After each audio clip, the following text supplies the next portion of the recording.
Welcome to another episode of the Beyond Barriers podcast with your host, myself, Acacia Dietz, and Jeff Schoep. Today, we have a very special guest with us, a writer and a speaker on faith, identity, and belonging, Ms. Shireen Qudosi. In 2021, Shireen created the Foundation for Human Belonging, a 501c3 that looks at the arc of human belonging to build alternative frameworks challenging radicalization, polarity, and extremism. Welcome, Shireen. Thanks for having me. Tell us a little bit about the Human Belonging Foundation. Like, I've seen your posts on Twitter and I've seen them on Instagram, and I can say with certainty, like, I absolutely love the idea of it. And I'm very excited to hear a little bit more. I know Jeff has several other questions for you too, but I figured I'd just shoot mine out there first. Sure. So this comes in the Foundation for Human Belonging is the culmination of 20 years of experience. What started off as really dealing with Islamist extremism and understanding the distorted theology that was radicalizing Muslims, to looking at the broad spectrum of all ideologies that are extreme in nature, and then even how that's changed over 2020 with the mass surveillance, with indoctrination to different ideologies. I mean, it's just, we're becoming so tribal that I wanted to take my 2 decades of experience, look at what was being done right, what could be done better, and then really humanize that into a new framework. And that framework to be more inclusive of really the core of feminine leadership, which is softer messaging, softer rhetoric, still punchy, still very, very strong and assertive, but not everything needs to be a hammer kind of approach. And so really looking at, like, when can we discuss things in a certain framework that really is more consumable by a wider audience, versus when does it have to be more laser targeted to a specific, like, ideology on a more policy level, so that we're educating the widest possible people and informing them on what does radicalization look like what's the blueprint, so that it's not this weird, confusing, like amorphous thing that's out there that people can't really incorporate an understanding of in their own lives, but to really sort of look like, oh, like, this is what it looks like. I'll give you a really quick example is, after the collective sort of health crisis that we have in 2020, you would think that, we're not just looking at what radicalization looks like on the level of extremist ideologies, but how is that sort of dripping down into the everyday framework of our everyday lives, and to really sort of educate on that as much as anything else. Because I don't think this radicalization thing is just pinholed, like the way that we demonize groups of people. Oh, you're neo-Nazi, or you're Muslim, or you're this or that. But really, like, it's such a sinister thing, and it's such a significant distortion into our right to live as human beings on this planet, that we have to look at, like, every crack that it's going into, and to do that without scaring people or accusing people, and to really kind of make it simple for people to understand. Wow. Thanks for sharing that. It's an outlook that I think more people need to have in this society, and look at things in a different light. And you're definitely on the front lines of that. And that's why we're so happy to have you on the program. If you could, I know you're a little bit about your history, but I think our listeners would really like to hear right now in society. One of the things that's going on is with the trouble in Afghanistan and the switch to the Taliban there now, and everything that's going on. And I know you've been working on that, and your background coming from Afghanistan. If you wouldn't mind, could you tell us a little bit about that? Yeah, so my dad was an Afghan refugee, and mom's Pakistani, but they both escaped from Afghanistan when the coup happened in the 1970s, and they had to get smuggled out. So it was a very similar experience in a lot of ways to what's going on now. So it was really coming full circle for me. It was a lot of trauma for a lot of first and second generation Afghans, reliving what has been lived through in the last century. So I grew up with those stories. I mean, my entire life was impacted by the fact that we had to leave essentially, like, our homeland. And so seeing how the migration journey that I had and that my parents had, which was very different. I was a kid, they were adults. And so we had 2 very, very different experiences, and seeing what that was like growing up with that, hearing those stories, and then coming here, it was really surreal to kind of see the fall of Afghanistan again, and to see it not just from the perspective of these are the stories that my parents have lived, but also that this is the failure of 20 years of not understanding what is essentially at the heart of it, very much a theological problem. And we saw that with the way the Taliban was being interviewed, so to speak. I can't say that they were really being interviewed. They were just being questioned, giving softball questions and softball answers. And to see that, here we are again, 20 years later, completely failing, wasting millions of dollars, because at the heart of it, we couldn't understand that A, it's a theological problem.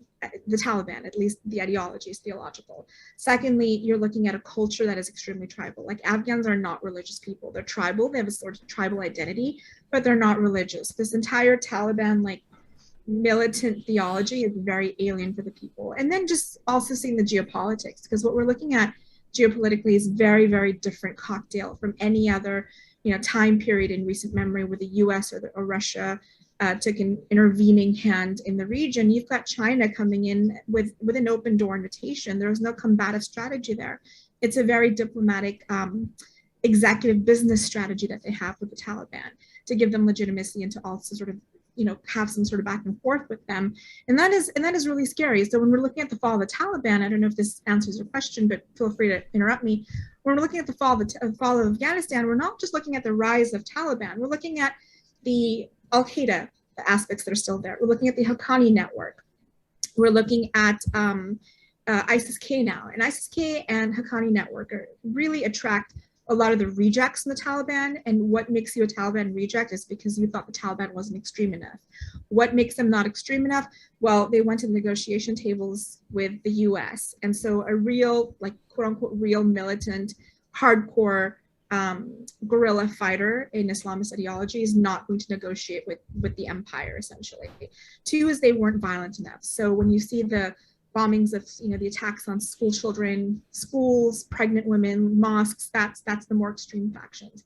So the future of Afghanistan is not just the Taliban's in power, that you've got these other aspects of extreme ideologies. And then you've also got China, which has its own problems with how it deals with its Muslim population, how it surveils its own communities, its own extremist state, essentially, and its influence in the region. Plus, China's proxy allies who are they? North Korea, Russia.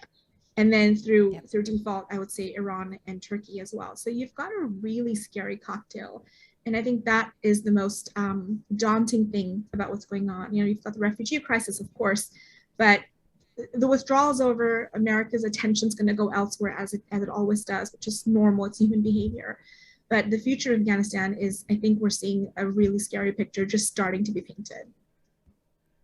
So how does that figure in? Like, I know about the Pashtun people, and a lot of the Taliban are Pashtun, and with like your Pashtunwali customs. Is this something that the Taliban is going to be fighting these more extreme groups, or as far as the Pashtunwali aspect, is when I look back at what happened there, 20 years ago, I said, these are people that can't be defeated. And I felt that it was because, well, historically, they haven't been. And because of those tribal aspects and because of those customs, they have this, well, I'm sure you could explain it a lot better, but this honor bound, like if the US or the Russians or whoever is drone bombing them and an uncle passes away, isn't the rest of the family, according to the customs, honor bound to avenge that? It's a very complicated question, and I don't think I could speak fully to the Pashtun aspect other than, like, I wouldn't say that I'm an expert on that aspect of it, other than what I do know growing up and being around is that there is an intense honor sort of aspect to their society. And that can go either way. I mean, that's obviously, how are those honor ties going to be tapped into? But also I think the other interesting aspect of it is, are the Taliban going to be seen as Afghans?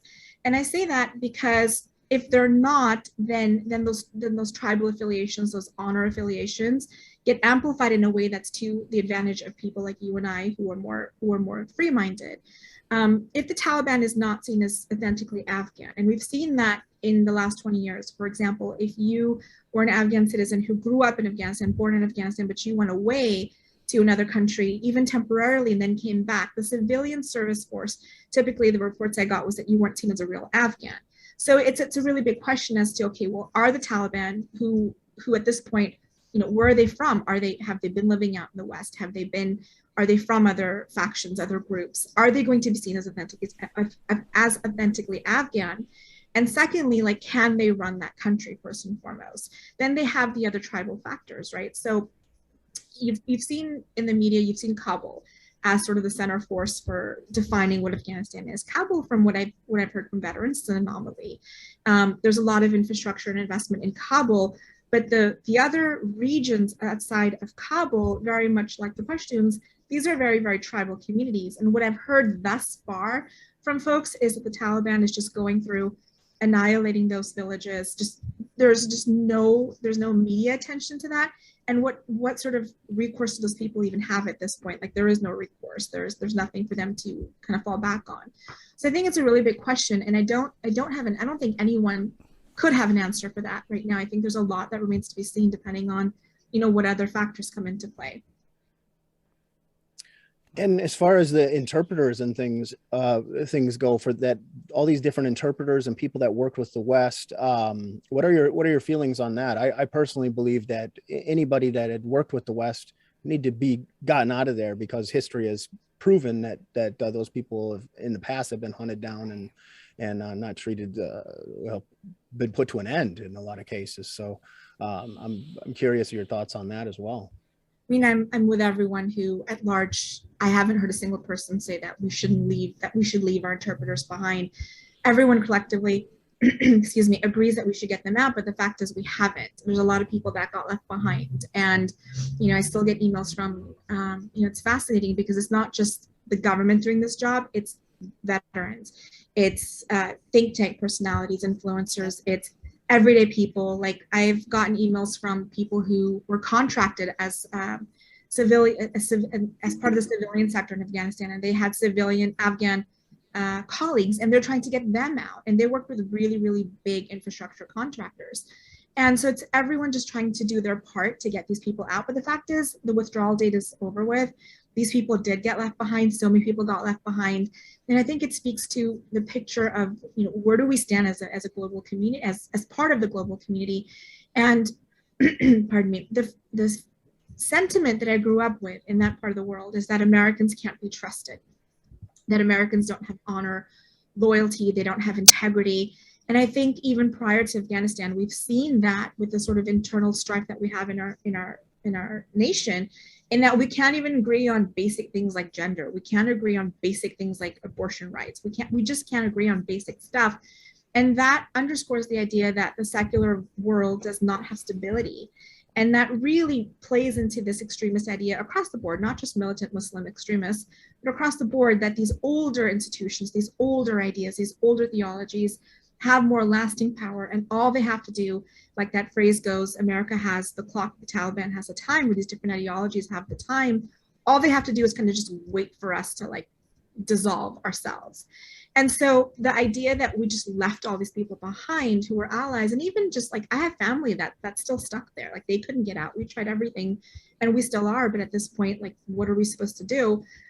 The idea is that it really reinforces that notion that Americans don't have loyalty, they don't have integrity, you can't trust them. And I think moving forward, it's just not going to help us. It's not going to help us in the global stage. Even if there is no other war, let's just say wars ended tomorrow and that's it. There are still problems, civic problems, that need to be dealt with. And what is our participating power if we just don't stand by our word? And I think that's really the concern there, is it makes us more vulnerable at the end of the day. Absolutely.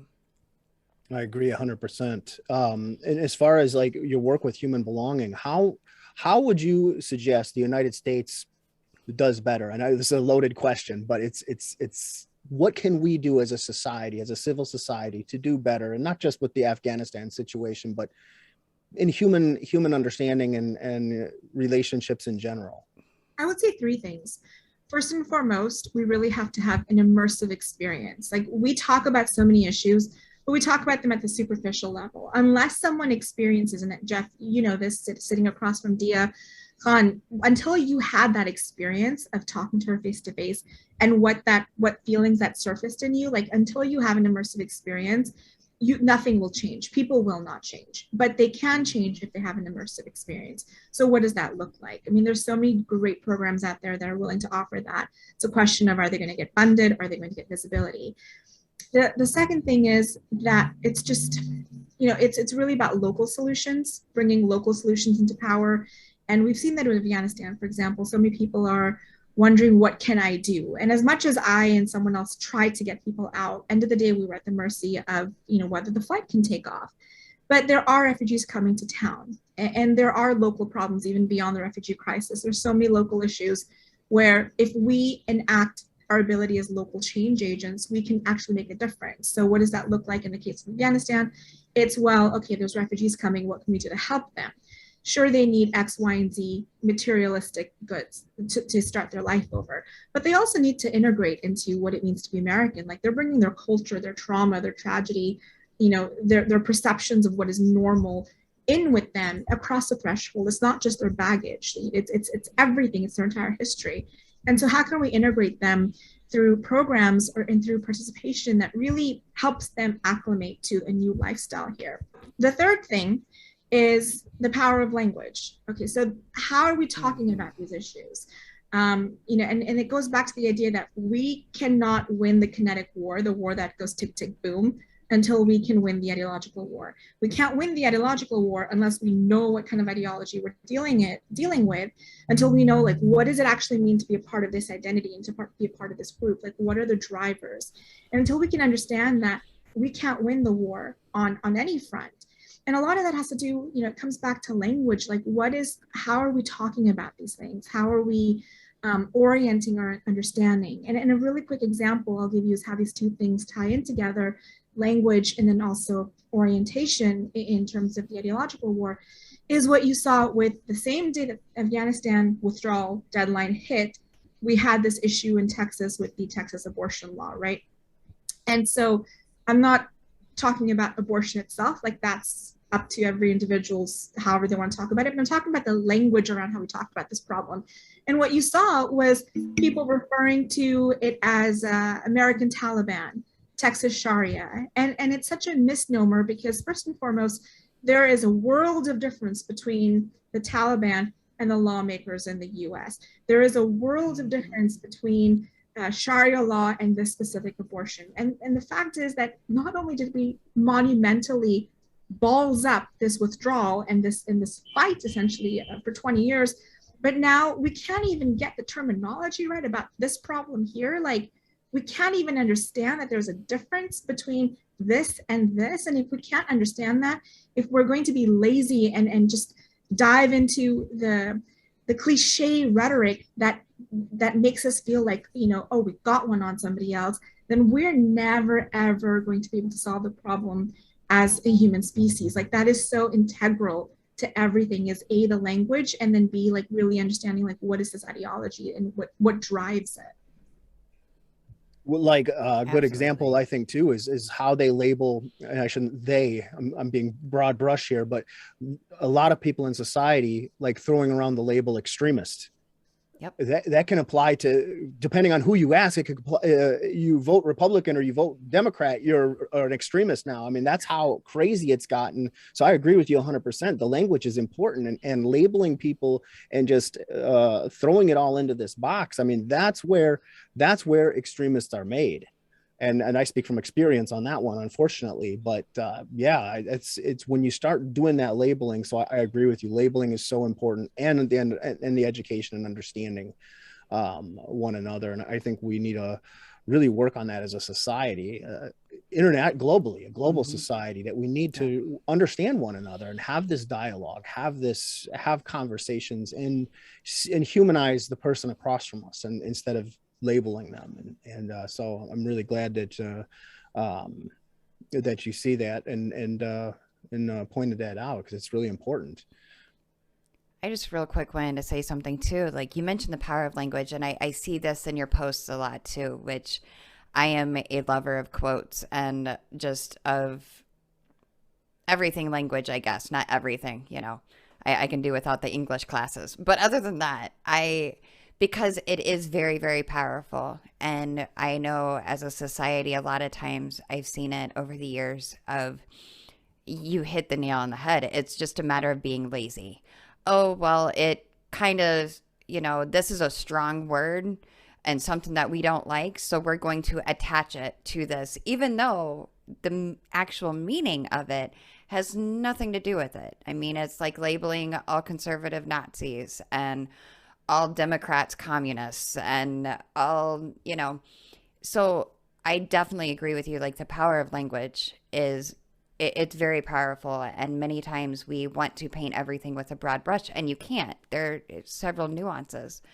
But I know, back when 9/11 happened, I was in high school, and I think it was a big thing for America because we thought we were untouchable. And it proved to us that we were not untouchable. But I also know that before that, things with wars, unless you were a part of the military or had family such as yourself over in the other parts of the world, you, at least me growing up, had this idea that, well, this happens there, so what concern is it of ours? And even now, I'm realizing that, people are talking, it hits a little bit closer to home since I work in the realm of extremism now. But seeing all of this happen over there and realizing, and people are true to say it too, that why should we care what happens over there? First and foremost, these are human beings. These are lives. These are people. These aren't just some catastrophic event happening across the world. And secondly, it does matter what happens over there, because if we allow extremist ideology to take hold somewhere, it's only a matter of time before it's going to reach back across the world again. And so it does affect everybody. So I, for one, want to commend you for being willing to step out of the norm and go against the quote unquote norm to try and help reveal a lot of these truths, because it takes a very strong person to do that. And I'm sure, you probably get a lot of backlash for being as open and honest as you are. I guess I should say, I'm assuming that you do, because you're not only vocal on this front, but on everything having to do with humanity and showing the humanity of that other and trying to curve that. Especially with this, everything going on in Afghanistan, have you received a lot of backlash for your support of trying to get people out of there? Not in Afghanistan, but you bring up a really good point. What that backlash looks like changes depending on the season of your life. So when I first started out, that backlash was from my family. And it was, I got called the devil by my mom. I got kicked out of the house. Like, I was homeless for a good half a year. It was pretty bad. It economically just devastated me, right? So that's what the backlash looked like the early years, like 15 years ago. That's where I was at. Over time, that changes. As the world events become really, really unavoidable, people, at least in my family, they've started noticing, like, okay, this is why she speaks on this, because it came from, what was it, where we were barely talking about these issues, to now after January 6th, 2021, you can't ignore that this is everywhere. This is so pervasive. So there's more normalization of what you're talking about. What the backlash looks like as you get older and more seasoned is a lack of resources and a platform. So, and this is where the polarization comes in. And I think you guys and a lot of your listeners will probably understand this, where unless you kind of drink the Kool-Aid and say what needs to be said the way it needs to be said, and unless you're really catty on Twitter and have a certain kind of persona, you just will not make it at this point. My platform has been devastated because ever since I left officially the conservative sort of circle and the talking points. I still agree with a lot of the direction that they're going in terms of how they want to talk about stuff or what their views are, but I think how they go about it is just completely wrong. I think it just demonizes and alienates people. But because I don't talk about these things with cruelty. You know, my language has really changed. And there's people who've noticed that. There's a lot of folks who really noticed that. It's opened up a new sort of audience. But in terms of like, am I going to get that radio show? Am I going to get, you know, am I going to get speaker gigs? No, because unless you're speaking in the language that people are familiar with, which is cruelty, it can be extremely alienating, which makes your work and my work that much tougher, but that much also more important right now. Absolutely. I would definitely agree with you. And you're right. I mean, here at Beyond Barriers, like, we're learning that whole, you know, the government sets out such and such amount for funding, but a lot of times, unless you drink the Kool-Aid and you talk the good talk and are willing to compromise on values that probably should not be, then a lot of times you're kind of left in the dust to do it all on your own. And I don't know about you, and I know about Jeff, but I'll tell you what, I think they have another thing coming if they realize that all of us that actually do believe in this, that it's going to stop us. Because if anything, I think just from seeing all the things that you're doing, it's made your resolve that much stronger, because you know it's that much needed. Yeah. I mean, there is no funding right now. Like, everything I'm doing is out of pocket, out of my time, your dime. There is just nothing. And part of, you know, and part of the reason people are like, why don't you just go gung-ho for, why don't you just do the women's thing? Because that's soft, everyone likes them. I'm like, that's great, I can tap into that when I need to. But that's not the core message here. The core message here is how is distortion wrecking ball into our lives? And what does that distortion's mask look like, depending on the scene that we're in? And that's the most important conversation in human civilization. Like, we are at the pinnacle of what human civilization is. It can either go up or it can completely crash. And we're at sort of like that point where it's, you know, it's rubber meets the road. Like, what are we going to do? And I think at this point, if the government thinks that the roadmap that they're on is sustainable, they have, I think no one is under any illusions that the system's not working. I was telling folks that after Afghanistan, it's been really eye-opening, because yeah, it is an over there country. Typically 20 years passed by, no one really paid attention to it. Now, because again, it's been something that we've lost at so visibly, people are realizing, okay, this didn't work, and it's been going on for 20 years. Like, what else is not working? It's really, really made a lot of people more vocal. So I think we're going to start seeing a change. I don't think it's going to happen tomorrow. I think it's going to happen within the next 2 or 3 years. But the way things are going is just at this point not sustainable. And the work that you and I are doing, our communities are doing, are essentially the future. I think it was really interesting how you mentioned how it's cruelty. I've never heard of it. I've never thought of it that way even, but you're right on. And that's why, you know, we think your work is so inspiring and what you're doing is so inspiring, because these things need to be said. And that's exactly what it is. There's so much cruelty in society, even just between, you know, the political parties. It's hateful. Like, it is literally coming from an extremist background. It's like the stuff that we used to spew in those days, that, you know, being on an extremist organization. That's what we're hearing. And we're hearing it out of mainstream politicians, out of government officials, like people that should know better, that should not be saying these kind of things. So I agree with you. I mean, right now it is very difficult. We're doing, as you know, we're doing everything out of pocket as well. And it's hard. It's hard to sustain. It's hard to keep going. But we do it because we believe in it. And I know that's the same thing that pushes you on as well. And it's noble and it's honorable and it's inspiring. But the cruelty, you're right. And that's what we need to break through that and be able to have these conversations, have this dialogue, have some empathy, compassion. I don't think people understand that. I don't think they see it. And I'll give you an example, right? Like, you've got the squad in Congress, what's her name? AOC, Ilhan Omar Rashida, and then Ayanna Pressley. And you've got this squad. And once you start training in what extremism looks like, and you've literally lived this, once you start training in what extremism looks like, you cannot unsee it in every other aspect of life. And so when I see the squad, and I'm thinking, that's a gang. They just made a gang out of Congress. And so now you're going to go and tell little kids, don't join gangs. But that's like a higher upper office elected gang at this point. That's how they branded themselves.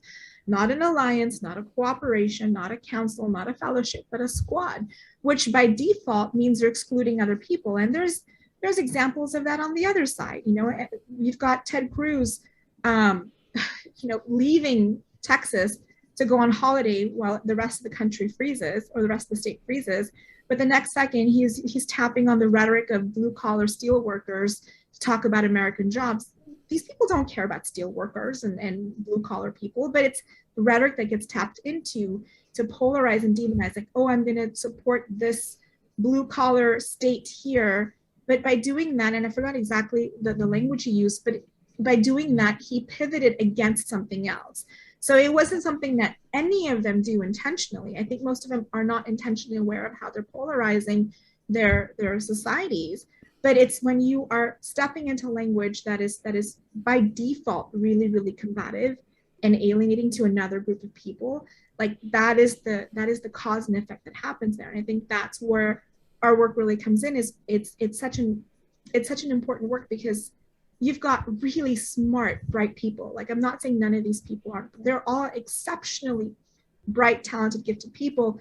They just don't have the component of awareness here because their life path, their experiences didn't give them that.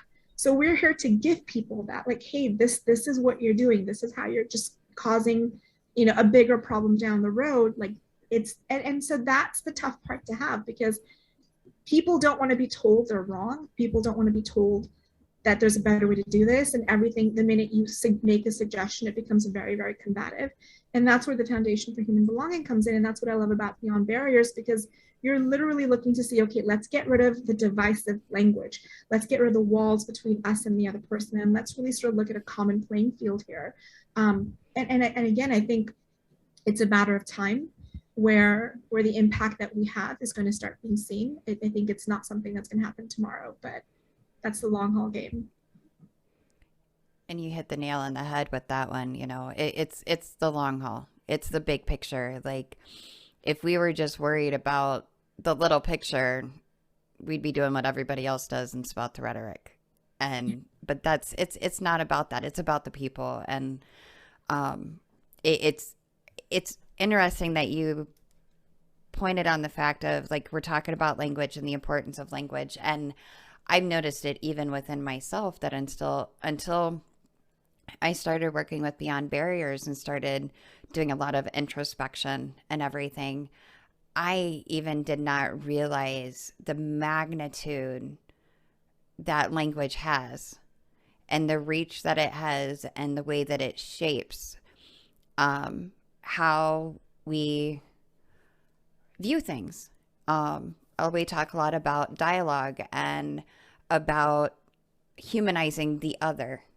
And until, I was involved in extremism, and until I started working in, counter-extremism or preventing extremism and trying to educate people on the realities of it, not just that it's this big boogeyman, but like you said earlier, educating them on the proper way to deal with it, educating them on the actual ideology, and instead of just looking at it like it's the boogeyman and we just need to ignore it or extinguish it. Like, these are really people that, if given the proper tools, do have the chance to step away from it. So I think that's really interesting, even that, with our politicians, you're mentioning how it's not always that they're necessarily doing it on purpose. Sometimes it's more not realizing the effect of the language used and what that effect and that outcome will actually be. So I think you're right. We definitely need a lot more education on the use of our words and what we use to communicate, because it makes a really big difference. And then also, I had a quick question also, like, how did you, and I don't know if I've ever asked you this before in person or not, but how did you get involved with wanting to work in the realm of extremism and radicalization and polarity? 9/11. I mean, 9/11 happened. I was on track to go to law school. And, you do all the things you got to do to get to law school. And it's not fun and it's not cheap, but you do it. And then 9/11 happened and you're like, wait, what? What? and you start asking questions about your religion that you've been branded with from birth, and you realize you don't really know. Like it was just one definitive conversation that I had with a really trusted, sacred friendship, and he asked a question about Muhammad, and I couldn't answer it, and I wasn't comfortable with the fact that I couldn't answer it. So I started asking other people that are Muslim, and they couldn't answer it either. And I'm like, okay, so why can't we answer it? And I started asking more questions, and we couldn't answer basic questions, and we didn't have the knowledge for that conversation. And so I started just studying it. I quit school a year later, and I just started studying it on my own. I mean, it was early 2000s. We didn't have social media and communities and all the data that we have. Like Twitter wasn't really a thing. And so you're just kind of figuring it out. And so I traveled to Japan. I studied with Muslim communities in Japan. I studied with a critical loyalty in this fantastic sheikh, just on the history of Islam and Islamic theology. Asked just so many questions, volunteered with the local Shura Council and the Islamic Institute locally here to see like what are the different paradigms that we're dealing with, and just read the Quran.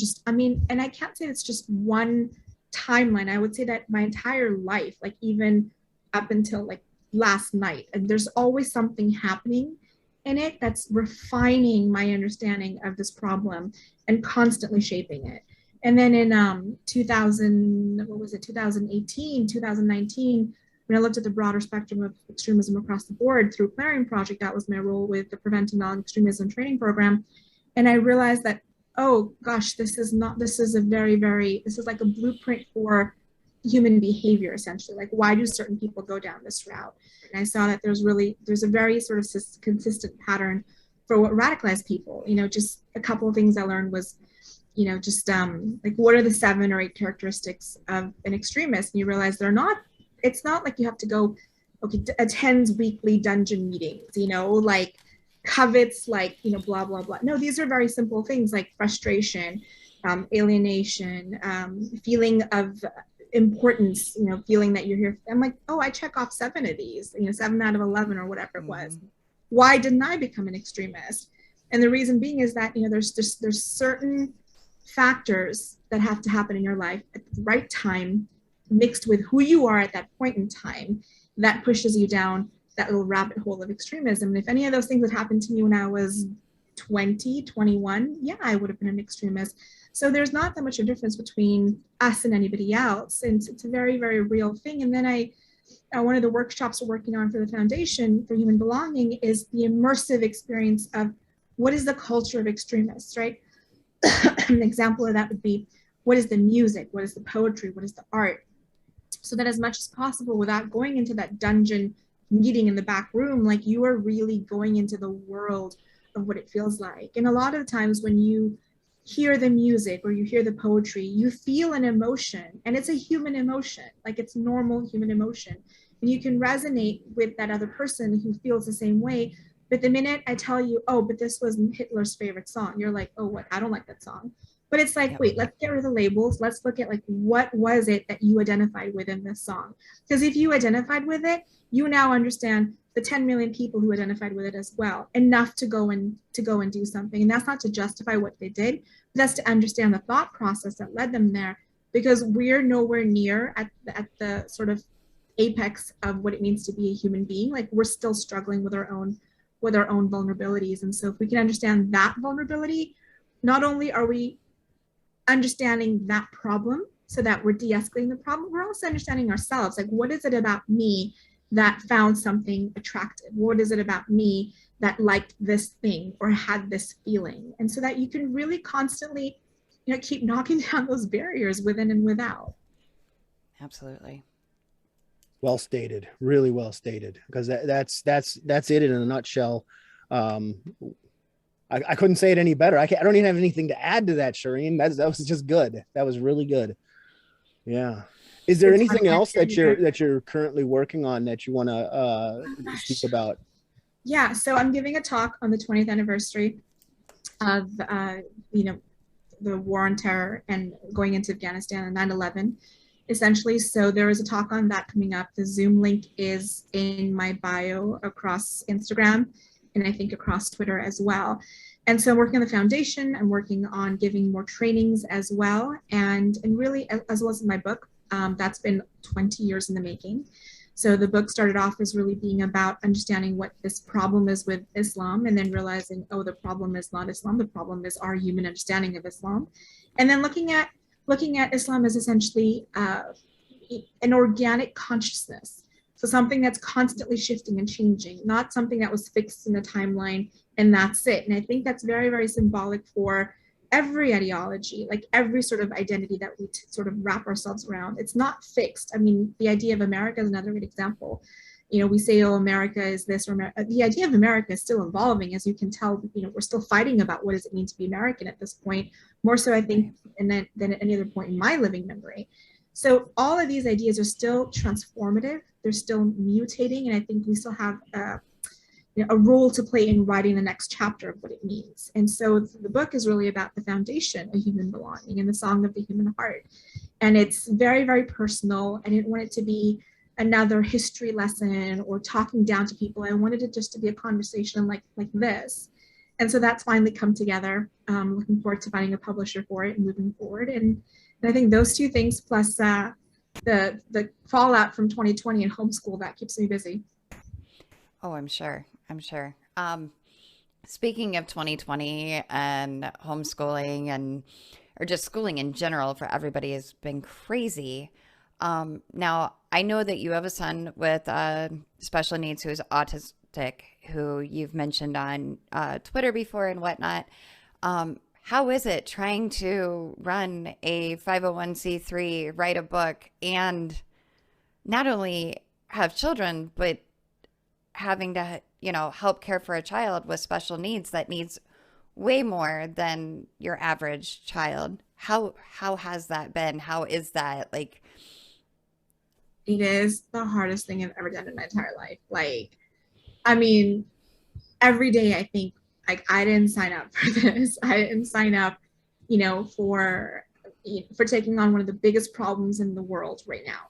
I didn't sign up for, you know, having to navigate the maze and the labyrinth that is essentially special needs. I didn't sign up for becoming a homeschool parent. Like, I didn't sign up for any of this, but here we are. And I think it's just sort of where we are as people, essentially, because we're all dealing with something that we didn't sign up for, but here we are. And I think it's just, you know, a testament to the resiliency that we have. And that doesn't mean that every day is great. Like, I've learned so much in the last couple of years, like just how to say no, how to set boundaries. I mean, if you can't set boundaries, like, good luck. How to readjust my expectations of what it meant to school or whatnot. And I think where things come into alignment, because I really, really believe that Reagan, my son, he's a map for myself and also for where things are. So when I look at what happened with him, right, and I've had issues with his school districts for a long time. A lot of times when they're special needs, they just don't get the same kind of attention and care that neurotypical kids do. Mm-hmm. And so when I saw, okay, he needs something different, like homeschool ended up working for him when we were doing Zoom from home and doing homeschool in the summer. I'm like, okay, this is actually not that hard. I can do it. He's, you know, you only need like 90 minutes of instructions a day, like 60 to 90 minutes of actual instruction.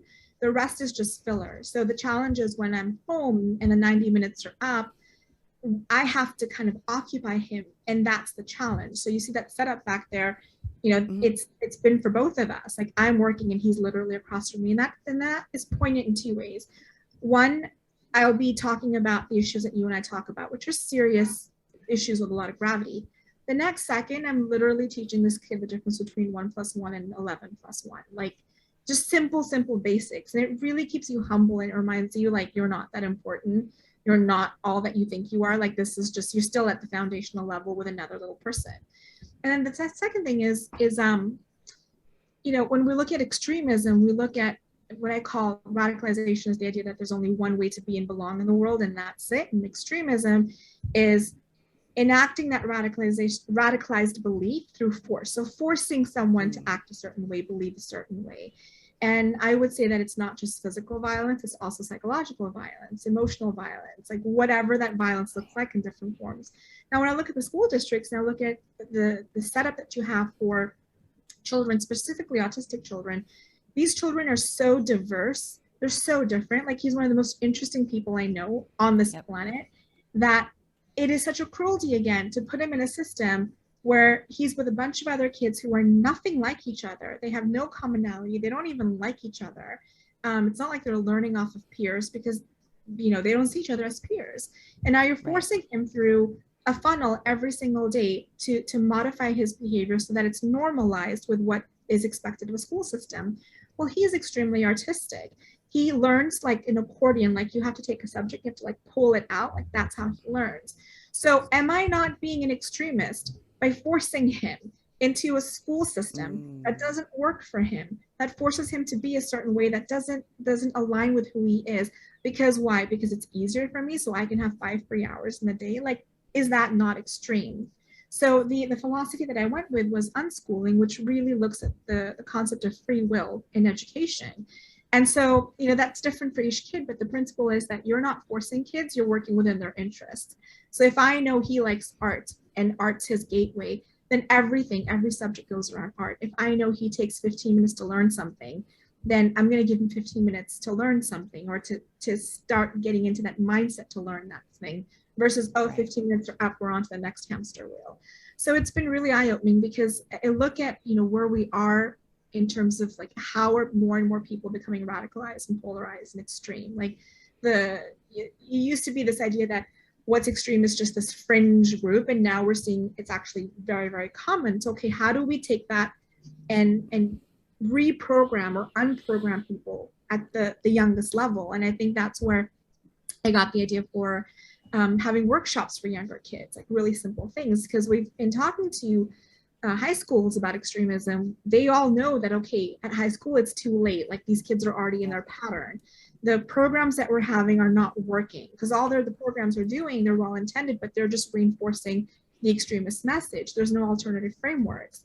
So one of the things is, okay, go into schools at a younger age and talk about these subjects without even mentioning extremism, radicalization, polarity, because that's so much for even an adult, let alone a small child. But start teaching them things like, what does it mean to listen? What does it mean to see? What is it, you know, what are these simple concepts, so that there's a level of confidence there, a level of awareness, so that when they are older and they're encountering the things that typically pull people into the other side, there's a resiliency that's built in, and it's a natural resiliency.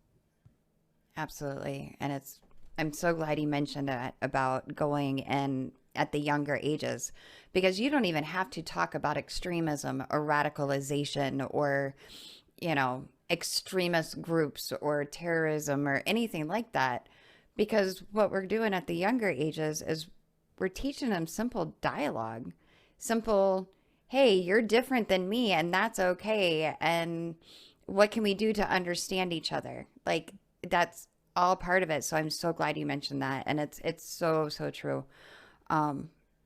Yeah, like it amazes me how us as adults tend to complicate everything, and how when we're thinking about it and we're thinking about, okay, there's all these people out here countering this, they're countering these ideologies and stuff like that, but how do we prevent it?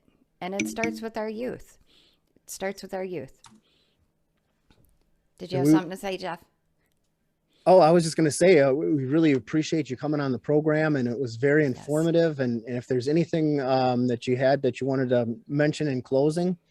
I just wanted to thank you guys for the work that you're doing, because I'm going to be honest, there's a lot of people doing a lot of work.